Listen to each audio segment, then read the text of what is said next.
اعوذ باللہ من الشیطان الرجیم بسم اللہ الرحمن الرحیم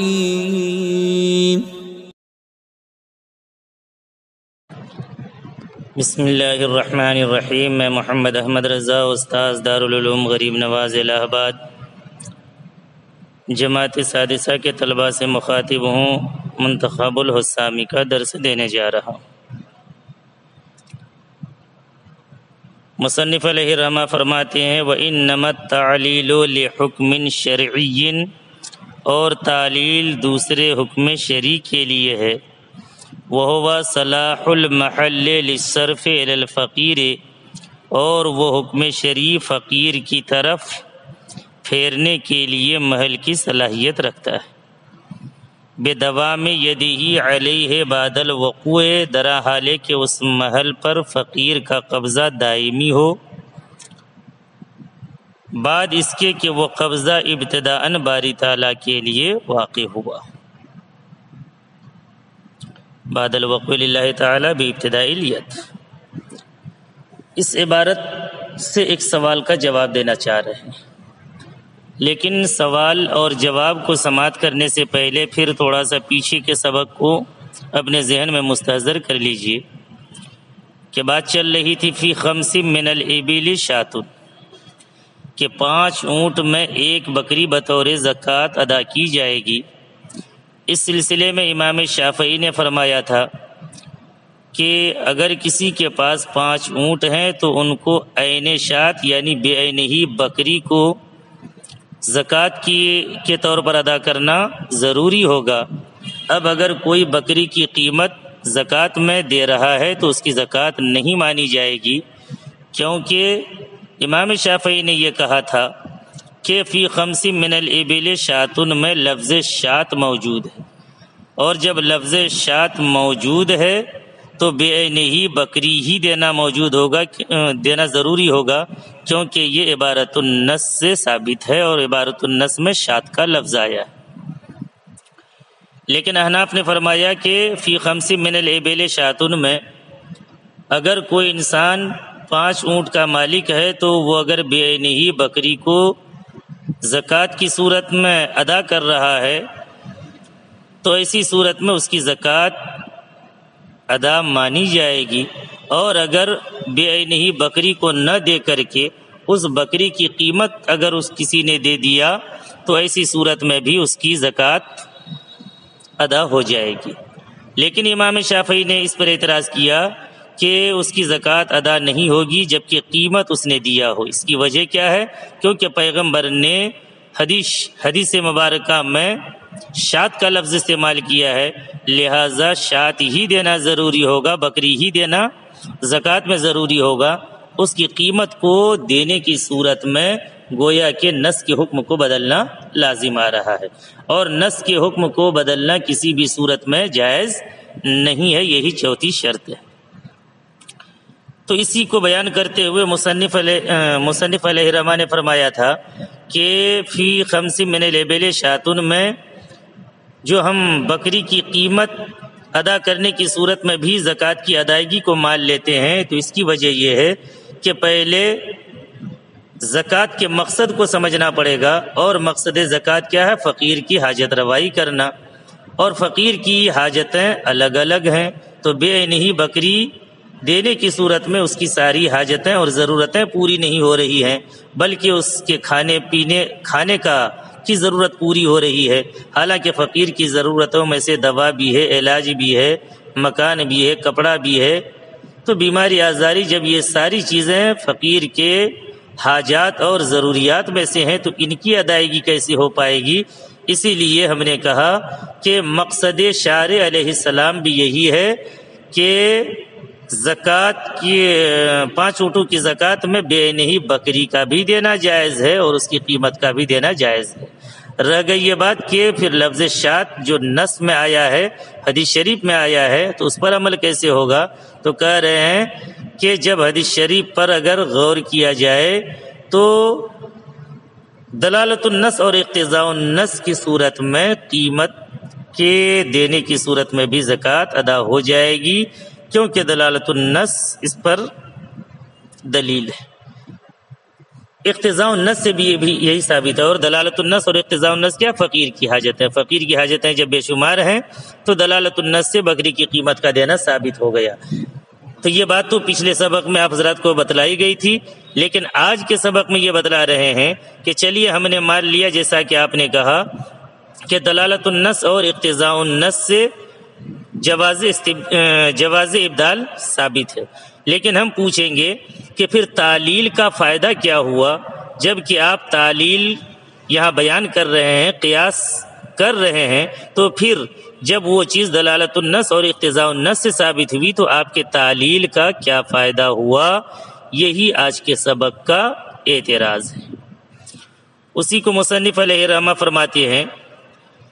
کہ انما التعلیل لحکم شرعی، کہ تعلیل دوسرے حکم شرعی کے لیے۔ مطلب کیا ہے کہ تعلیل دوسرے حکم شرعی کے لیے ہے، یعنی تعلیل کے ذریعے یہ بات ثابت کی گئی ہے کہ جس محل کو عین شات کا بدل قرار دیا گیا ہے وہ محل اس بات کی صلاحیت بھی رکھتا ہو کہ اس محل کو فقیر کی طرف پھیرا جا سکے اور فقیر اس محل میں تصرف کر سکے، اس حال میں کہ اس محل پر ابتداءً تو اللہ کے لیے قبضہ ہو، پھر اس کے بعد دائمی طور پر فقیر کا قبضہ ہو۔ تو یہاں پر دو حکم ہے، ایک ہے جواز استبدال یعنی عین شات کے بدلے میں قیمت کا جائز ہونا، اور دوسرا حکم ہے عین شات کے بدلے میں ایسی چیز کا دینا جو فقیر کی حاجت دور کرنے اور عین شات کا بدل بننے کی صلاحیت رکھتی ہو، اور جو چیز فقیر کی حاجت دور کرنے کی صلاحیت نہ رکھتی ہو اس کے ساتھ استبدال جائز نہیں ہوگا۔ جیسے ایک شخص نے زکوٰۃ کی نیت سے کسی فقیر کو ایک مسافت معینہ تک اپنے گھوڑے پر سوار کیا تو یہ استبدال جائز نہ ہوگا، کیونکہ ادائیگی زکوٰۃ کے باب میں منفعت عین شات کا بدل بننے کی صلاحیت نہیں رکھتی ہے۔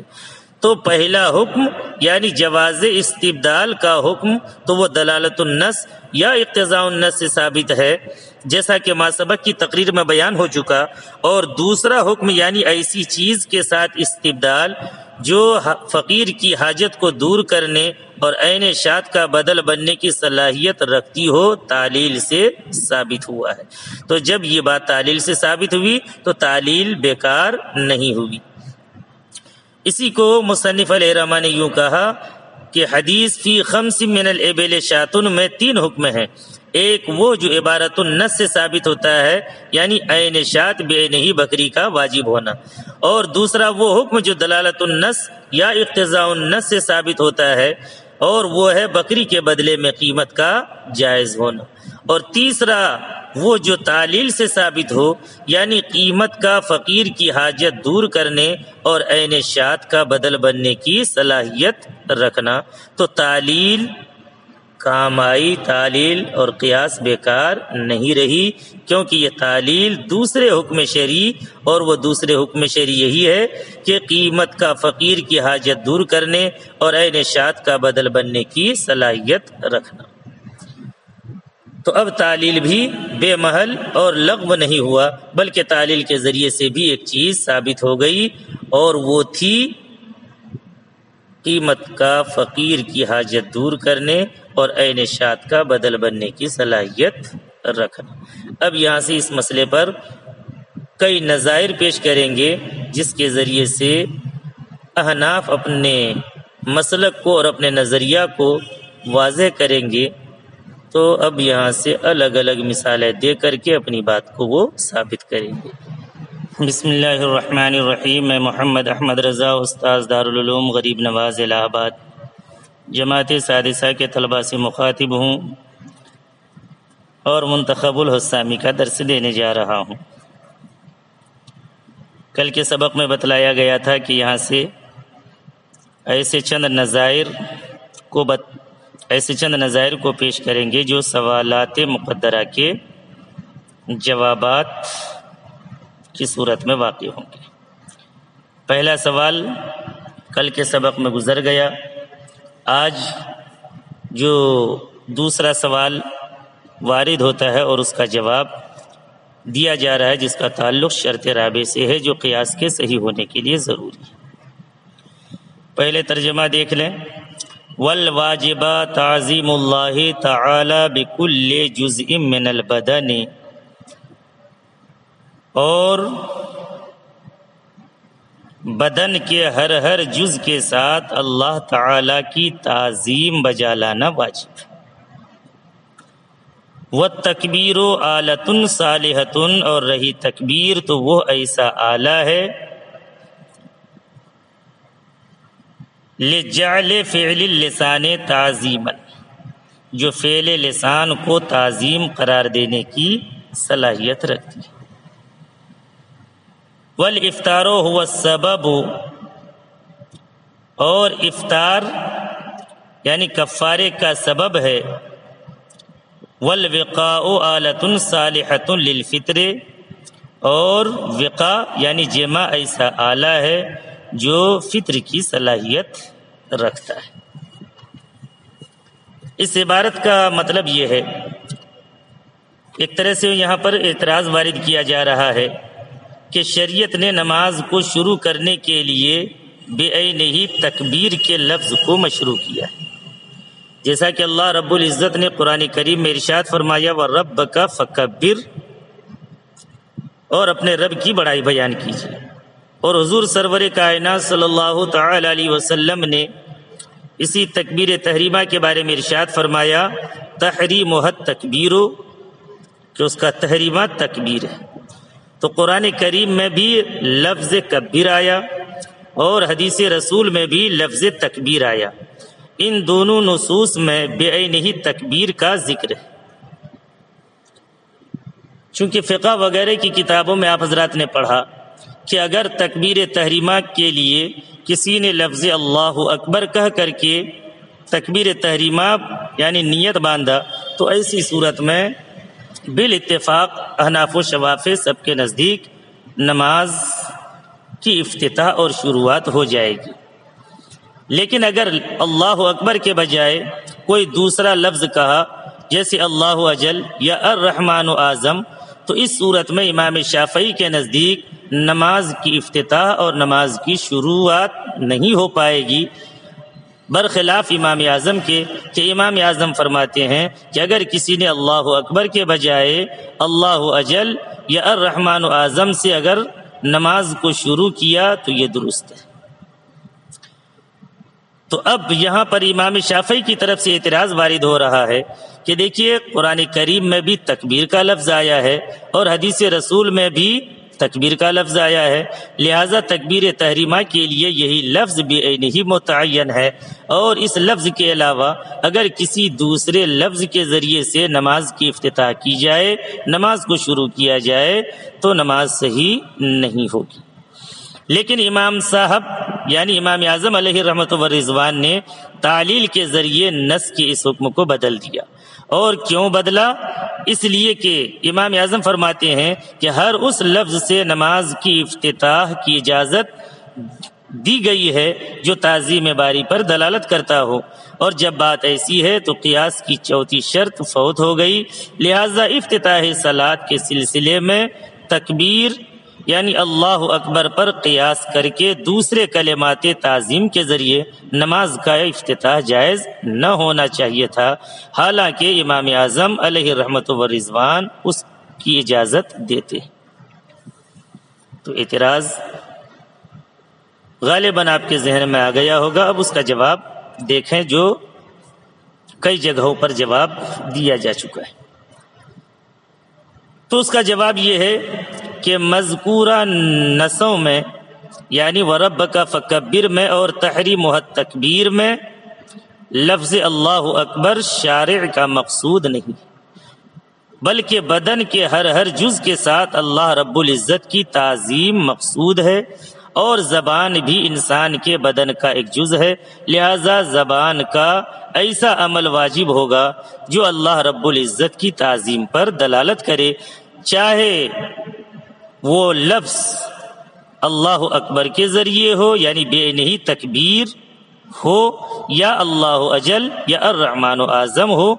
خاص اللہ اکبر یہ ضروری نہیں۔ اور رہا یہ آپ کا اعتراض کہ نصوص میں تکبیر کا ذکر ہے، تو کہہ رہے کہ وہ ایک ایسا آلہ ہے جو زبان کے فعل کو تعظیم قرار دینے کی صلاحیت رکھتا ہے، یعنی تکبیر کے ذکر سے صرف یہ بتانا مقصود ہے کہ افتتاح صلاۃ کے لیے زبان سے ایسا عمل کیا جائے جو تعظیم باری پر دلالت کرے، بعینہ اللہ اکبر کہنا مقصود نہیں ہے۔ اور جب ایسا ہے تو نص کے حکم کا تعلیل کے ذریعے متغیر کرنا لازم نہیں آیا، بلکہ دلالت النص یا اقتضاء النص کے ذریعے متغیر کرنا لازم آیا۔ تیسرا سوال اور اس کا جواب مصنف علیہ الرحمہ نے اپنے ان الفاظ کے ساتھ بیان کیا، والافطار هو السبب والوقاء آلۃ صالحۃ للفطر، اور افطار کا سبب، افطار یہ سبب ہے کفارے کا، اور جمع ایسا آلہ ہے جو فطر کی صلاحیت رکھتا ہے۔ اس کا سوال یہ ہے کہ شریعت اسلام نے کفارہ صوم کو خاص طور سے جمع پر معلق کیا ہے، کیونکہ حضور سرور کائنات صلی اللہ تعالی علیہ وسلم نے ارشاد فرمایا، عاتق رقبتن، یعنی ایک رقبہ آزاد کر۔ یہ پیغمبر نے ایک اعرابی سے فرمایا تھا جس نے پیغمبر کی بارگاہ میں آ کر یہ عرض کیا تھا کہ اللہ کے رسول، میں نے رمضان کے دن میں بحالت صوم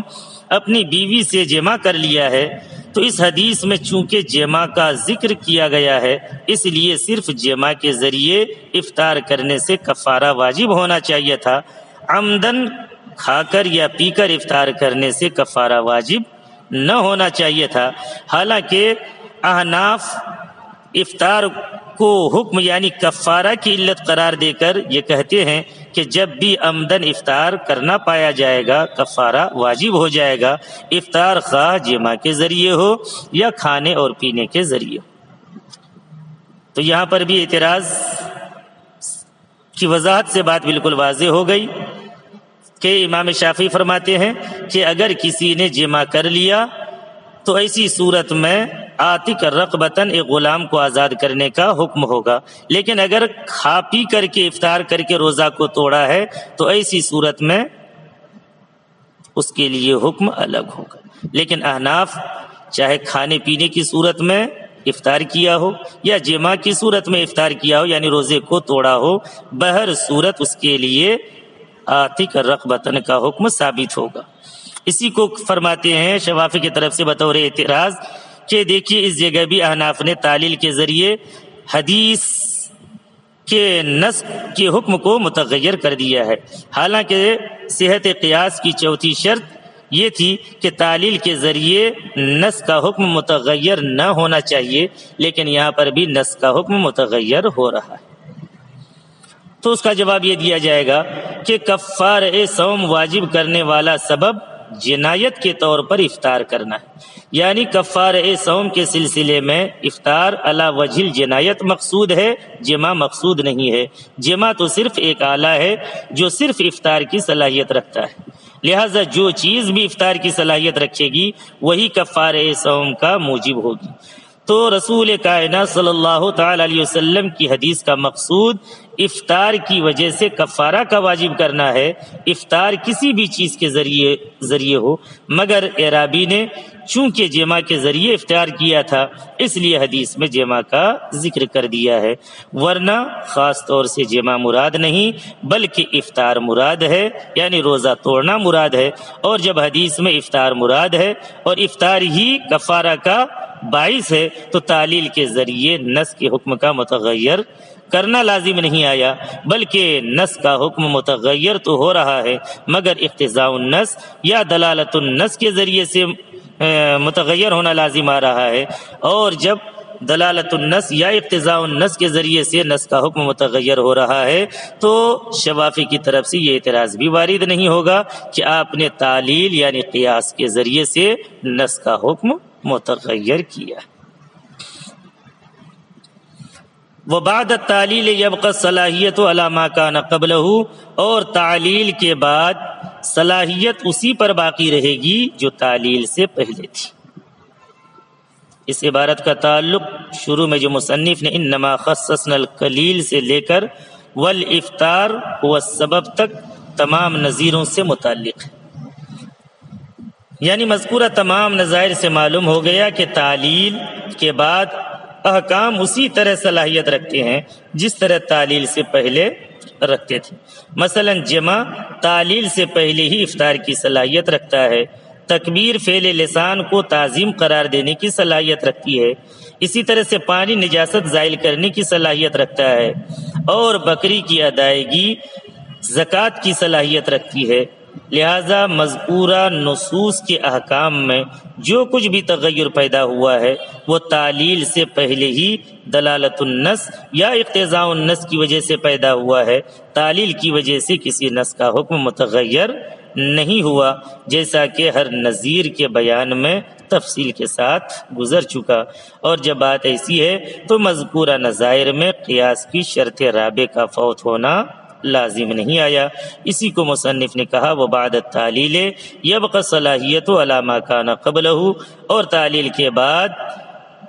یعنی جمع وغیرہ احکام کے بعد صلاحیت اسی پر باقی رہے گی جو تعلیل سے پہلے تھی۔ بسم اللہ الرحمن الرحیم۔ میں محمد احمد رضا، استاذ دارالعلوم غریب نواز الہ آباد، جماعت سادسہ کے طلباء سے مخاطب ہوں، منتخب الحسامی کا درس دینے جا رہا ہوں۔ قیاس کے صحیح ہونے کے لیے جو 4 شرطیں تھیں، مصنف علیہ الرحمہ ان 4 شرطوں کے بیان سے فراغت حاصل کرنے کے بعد ایک مسئلے کی طرف اور ذہن کو متوجہ کرنا چاہتے ہیں۔ وہ مسئلہ کیا ہے دیکھیے، وَبِهَذَا تَبَيَّنَ أَنَّ اللَّامَ فِي قَوْلِهِ تَعَالَى إِنَّمَا الصَّدَقَاتُ لِلْفُقَرَاءِ لَامُ الْعَاقِبَةِ، اور اسی سے واضح ہو گیا کہ لام اللہ رب العزت کے قول انما الصدقات للفقراء میں لام عاقبت، ای یسیر لہم بعاقبتہ، یعنی باعتبار عاقبت حق کے وہ حق واجب اصناف مذکور کے لیے ہو جائے گا۔ او لأنہ اوجب الصرف الیہم بعد ما صار صدقۃ، یا اس لیے کہ نص نے ان کی طرف صرف کرنے کو اس مال کے صدقہ ہونے کے بعد واجب کیا ہے۔ وَذَلِكَ بَعْدَ الْأَدَاءِ إِلَى اللَّهِ تَعَالَى، اور وہ ادا کے اللہ رب العزت کی طرف ادا کے بعد ہوگی۔ فَصَارُوا عَلَى هَذَا التَّحْقِيقِ مَصَارِفَ بِاعْتِبَارِ الْحَاجَةِ، تو اس تحقیق کے اعتبار سے اصناف مذکورہ باعتبار حاجت کے مصارف ہوں گے۔ وَهَذِهِ الْأَسْمَاءُ أَسْبَابُ الْحَاجَةِ وَهُمْ بِجُمْلَتِهِمْ لِلزَّكَاةِ بِمَنْزِلَةِ الْكَعْبَةِ لِلصَّلَاةِ كُلِّهَا قِبْلَةٌ لِلصَّلَاةِ وَكُلِّ جُزْءٍ مِنْهَا قِبْلَةٌ، اور یہ اسماء حاجت کے اسباب ہوں گے، اور یہ تمام اصناف زکوٰۃ کے لیے ایسے ہیں جیسا کہ کعبہ نماز کے لیے ہے، اور پورے کا پورا کعبہ نماز کے لیے قبلہ ہے، اور اس کا ہر جز بھی قبلہ ہے۔ یہاں پر اختلاف اس بات میں ہے کہ انما الصدقات للفقراء میں جو لام ہے یہ لام تملیک کے لیے ہے یا لام عاقبت کے لیے۔ تو امام شافعی فرماتے ہیں کہ یہ لام تملیک کے لیے ہے۔ اب جب لام تملیک کے لیے ہے تو ایسی صورت میں اب آیت کریمہ کا مطلب کیا ہوگا کہ مصارف زکوٰۃ جو بیان ہوئے ہیں قرآن کریم میں، ان تمام مصارف کو زکوٰۃ دینا واجب ہے۔ یعنی اگر زکوٰۃ تمام اصناف کو دی گئی جو انما الصدقات للفقراء والی آیت میں مذکور ہیں تو زکوٰۃ ادا ہو گئی،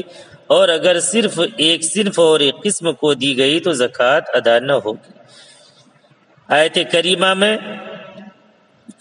8 لوگوں کا تذکرہ ہے، یعنی فقراء، مساکین، غارمین، مؤلفۃ قلوب، ابن السبیل وغیرہ وغیرہ. تو امام شافعی کا نظریہ ہے کہ جتنے لوگوں کا تذکرہ ہے مال زکوٰۃ میں سے تھوڑا تھوڑا ہر ایک کو دینا ضروری ہے. اگر پوری زکوٰۃ کی رقم کسی ایک صنف یا کسی ایک فرد کو دے دیا گیا تو ایسی صورت میں اس کی زکوٰۃ ادا نہیں ہوگی. مگر احناف فرماتے ہیں کہ للفقراء میں لام تملیک کے لیے نہیں ہے بلکہ لام عاقبت کے لیے ہے. اور جب لام عاقبت کے لیے ہے تو ایسی صورت میں معنی یہ ہوگا کہ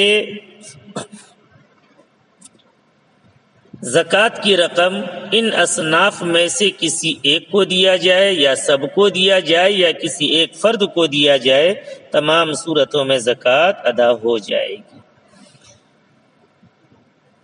تو اب یہاں سے امام شافعی یہ فرماتے ہیں کہ انما الصدقات للفقراء، یہاں پر لام تملیک کے لیے ہے، لیکن حنفیوں نے تعلیل کے ذریعے نص یعنی انما الصدقات للفقراء کا حکم متغیر کر دیا ہے، حالانکہ تعلیل کے ذریعے نص کے حکم کو متغیر کرنا جائز نہیں. یہ اعتراض تھا، وہ بہذا تبینہ سے اسی اعتراض کا جواب دیا گیا. حاصل جواب یہ ہے کہ ہمارے اس بیان سے کہ زکوٰۃ ابتداءً اللہ کے قبضے میں آتی ہے، پھر ثانیاً فقیر کے قبضہ میں آتی ہے، اور فقیر کا قبضہ اس پر دائمی ہوتا ہے. اس سے یہ بات واضح ہو گئی کہ للفقراء کا لام تملیک کے لیے نہیں ہے بلکہ عاقبت اور انجام کے لیے. اس لیے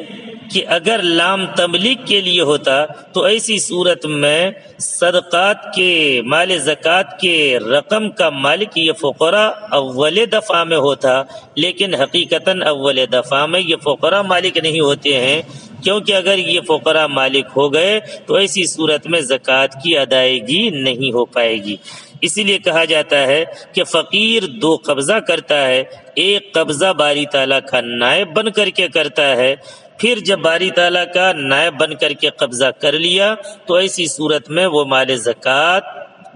ادا مانی جائے گی، اور وہ مال زکوٰۃ اس مال زکوٰۃ پر اب وہ دوبارہ قبضہ کر کے دائمی طور پر اپنی ملکیت ثابت کرے گا. رہ گئی یہ بات کہ لام عاقبت کی ہے یا لام تملیک کے لیے ہے، تو احناف نے فرمایا کہ لام عاقبت کے لیے ہے. اس کی دلیل یہ ہے جو ما سبق میں اوپر بیان ہوا کہ مال نصاب میں جو زکوٰۃ واجب ہوتی ہے وہ باری تعالیٰ کا حق ہے. یہی وجہ ہے کہ زکوٰۃ اولاً باری تعالیٰ کے قبضہ میں واقع ہوتی ہے اور فقیر اللہ رب العزت کی طرف سے نائب بن کر قبضہ کرتا ہے، پھر وہ زکوٰۃ فقیر کے لیے ہو جاتی ہے. گویا فقیر کے لیے دو قبضے ثابت ہوئے، پہلا قبضہ اللہ رب العزت کے لیے اور دوسرا قبضہ خود فقیر کے لیے ہوا. اور جب ایسا ہے تو للفقراء کا لام عاقبت کے لیے ہوگا، اور ترجمہ اس صورت میں یہ ہوگا کہ صدقات انجام کار کے اعتبار سے فقراء اور دوسرے اصناف کے لیے ہوں گے جس کا آیت کریمہ میں تذکرہ ہوا ہے. تو یہ لام عاقبت کی پہلی دلیل ہو گئی کہ للفقراء میں لام عاقبت کے لیے. اور دوسری دلیل یہ ہے کہ نص یعنی انما الصدقات نے مال زکوٰۃ کو مصارف زکوٰۃ کی طرف صرف کرنے کو اس وقت واجب کیا ہے جب وہ مال صدقہ ہو جائے. تو اللہ رب العزت نے انما الصدقات للفقراء فرمایا ہے، یعنی جب مال زکوٰۃ صدقہ ہو جائے تو وہ فقراء اور دوسرے اصناف کو دے دیا جائے.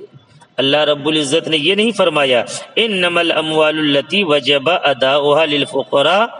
یعنی یہ نہیں کہا کہ وہ مال جس کی ادائیگی واجب ہے وہ فقراء اور دیگر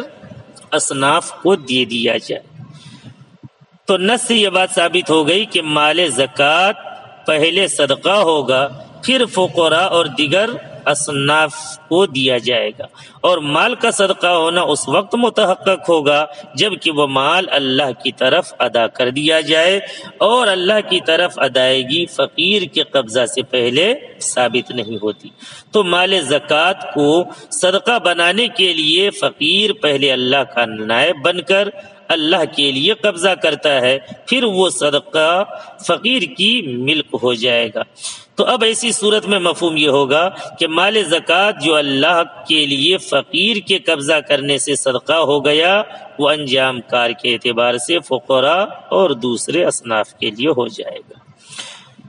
اس سے یہ بات واضح ہو گئی کہ للفقراء کا لام تملیغ کے لیے نہیں ہے بلکہ عاقبت کے لیے ہے، اور جب للفقراء کا لام تملیغ کے لیے نہیں ہے تو تمام اصناف کا بطریق شرکت مستحق زکوٰۃ ہونا بھی ثابت نہ ہوگا، اور جب تمام اصناف کا بطریق شرکت یعنی سب کو تھوڑا تھوڑا دیا جائے تبھی زکوٰۃ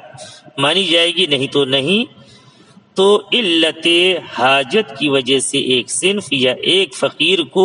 پوری زکوٰۃ دینے سے نص انما الصدقات کے حکم کا متغیر ہونا بھی لازم نہیں آیا۔ اسی کو مصنف نے آگے فرمایا فصاروا علی ھذا التحقیق۔ مصنف اسامی نے یہ کہا کہ ایک صنف یا ایک فقیر کو پوری زکوٰۃ دینے کے جواز کو ثابت کیا ہے کہ زکوٰۃ خالصتاً اللہ کا حق ہے، اور فقراء اور مساکین وغیرہ کا ذکر بیان مصرف کے لیے۔ یہ بات ثابت ہو گئی کہ فقراء اور دوسرے اصناف جو اس آیت میں مذکور ہیں باعتبار حاجت کے مصارف زکوٰۃ ہیں، یعنی یہ جو کہا گیا ہے کہ ان اصناف کو زکوٰۃ دینا واجب ہے، ان کے علاوہ کو دینا جائز نہیں ہے، یہ اس لیے نہیں کہ یہ لوگ مال زکوٰۃ کے مستحق ہیں، محتاج ہوں یا نہ ہوں، بلکہ ان کے محتاج ہونے کی وجہ سے ان کو زکوٰۃ دینا واجب قرار دیا گیا ہے۔ اور رہے وہ اسماء جن کو اللہ رب العزت نے ذکر کیا، یعنی فقراء، مساکین، عاملین، غارمین اور ابن السبیل وغیرہ، تو یہ سب حاجت کے اسباب ہیں، یعنی ان اسماء سے یہ بات معلوم ہو جاتی ہے کہ ان میں سے ہر ایک کا مسمى صاحب حاجت اور ضرورت مند ہے۔ گویا باری تعالیٰ نے یوں فرمایا انما الصدقات للمحتاجین، کہ صدقات محتاجین کے لیے ہے۔ احتیاج کا سبب کچھ بھی ہو تو تمام مصارف زکوٰۃ ایسے ہو گئے جیسا کہ نماز کے لیے کعبہ ہے، یعنی جس طرح کعبہ نماز کا مستحق نہیں ہے بلکہ اس کی صلاحیت رکھتا ہے کہ کعبہ کی جانب رخ کیا جائے، اسی طرح مذکورہ محتاج یعنی مصارف زکوٰۃ کے مستحق نہیں ہے بلکہ احتیاج کی وجہ سے اس بات کی صلاحیت رکھتے ہیں کہ ان کو زکوٰۃ دی جا سکتی ہے۔ اور کعبہ پورے کا پورا بھی نماز کے لیے قبلہ ہے، اور کعبے کا ہر جز بھی قبلہ ہے، تو اسی طرح سے تمام اصناف کو بھی زکوٰۃ دی جا سکتی ہے، اور ایک صنف یا ایک شخص کو بھی زکوٰۃ دی جا سکتی ہے۔ تو اس تحقیق سے یہ بات واضح ہو گئی کہ نص انما الصدقات کا حکم اس بات کو بیان کرنا ہے کہ مذکورہ اصناف حاجت کی وجہ سے مصارف زکوٰۃ ہیں، اور اس صورت میں تعلیل کی وجہ سے حکم کا متغیر ہونا لازم نہیں آتا کہ جس کی وجہ سے احناف پر اعتراض وارد ہو۔ تو جب تعلیل کی وجہ سے حکم کا متغیر ہونا لازم بھی نہیں آتا تو احناف پر کسی قسم کا اعتراض بھی وارد نہیں ہوگا، لہٰذا اسی صورت میں جب لام عاقبت کے لیے ہو گیا تو تمام اصناف کو تھوڑا تھوڑا زکوٰۃ کی رقم دینا، یا اس کے کسی ایک صنف کو زکوٰۃ کی رقم دینا، یا ایک صنف بھی نہیں بلکہ کسی ایک فرد کو زکوٰۃ کی رقم دینا، یہ زکوٰۃ کی ادائیگی کے لیے کافی ہے۔ ہاں اگر لام تملیغ کے لیے ہوتا جیسا کہ امام شافعی نے کہا تو ایسی صورت میں تمام اصناف کو مال زکوٰۃ کا مالک بنانا ضروری ہوتا، لیکن دلائل سے یہ بات واضح ہو گئی کہ انما الصدقات کا لفظ آیا ہے کہ صدقات فقراء کے لیے ہے، اور مال صدقہ تب ہوگا جب کہ وہ مال پہلے اللہ رب العزت کے لیے